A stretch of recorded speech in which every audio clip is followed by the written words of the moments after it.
Our culture has taught us to think as parents that the best thing you can do for your kids is to take them to some form of entertainment, right? You're a good parent if you take your kids to the movies, if you take them to a monster truck rally, if you take your kids to trips and vacation to Disney, right? Like, have you ever felt that pressure? Like, a good parent will take your kid to Disney at least one time in their lifetime. It's like, and if you don't, you feel like a bad parent, right? Because they've elevated this entertainment. Like, a good parent takes their kids to entertainment stuff.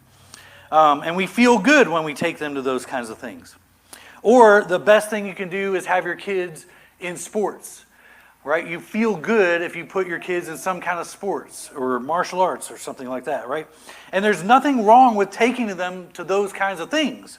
But we need to put godly and spiritual things first above those other things.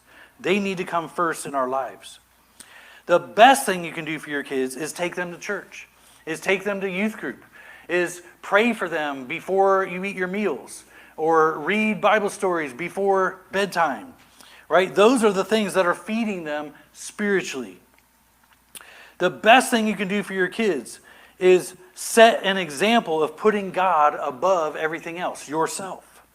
When they see you make a church a priority over some form of entertainment, when they see you make church a priority over sports, when they see you say, no, we're going to go to church first and then we'll go to the zoo, but we're going to church first.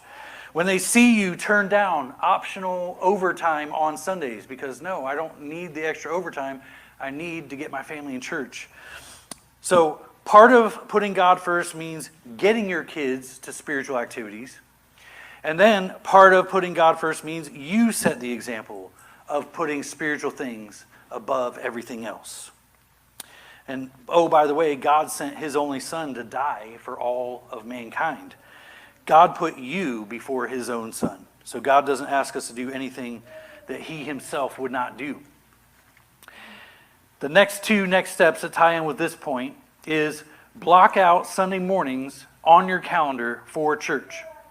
So whatever calendar you use, if you use Google Calendars in your phone or a paper calendar on your wall at home, whatever, go in and actually block those out every Sunday.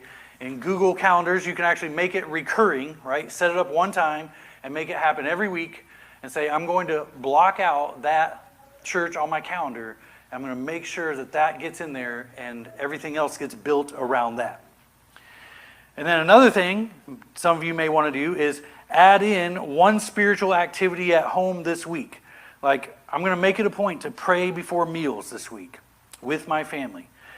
Or I'm going to read the Bible together before bed or something like that, right? If that's you, you just check that off and say, I'm going to make this my goal this week.